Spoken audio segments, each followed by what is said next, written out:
And it's actually so funny to me because I wasn't even thinking of it as a crime thriller at all when I was writing it. I was just like, oh, this is exciting and this is fun. And I think something that was really important to me was that um,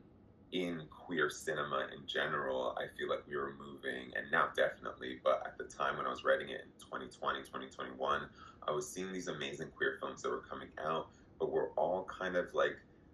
the fulcrum was sort of on um, trauma, coming out, transition, like, and it was like that was like the centerpiece of all these stories. And to me, I knew that the culture needed to move and transcend beyond um, the sort of, to me, those in a way, they were so necessary at the time, but they also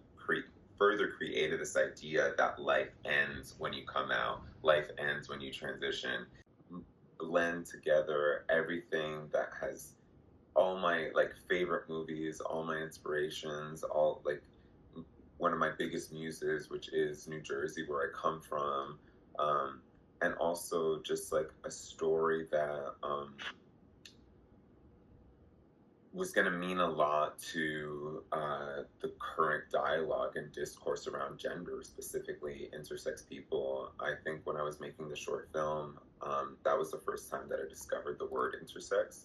And I just, I don't know, it took me so off guard that, you know, a medical condition that I was born with was actually part of a larger umbrella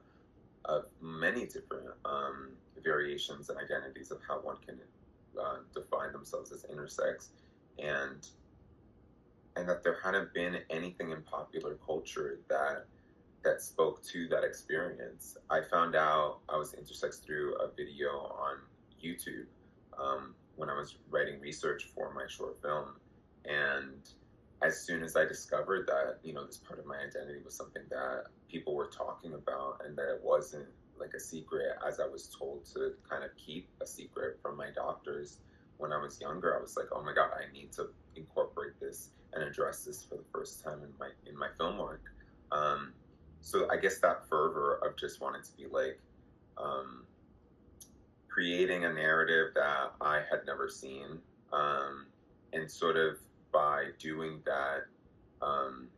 mirroring back to myself my own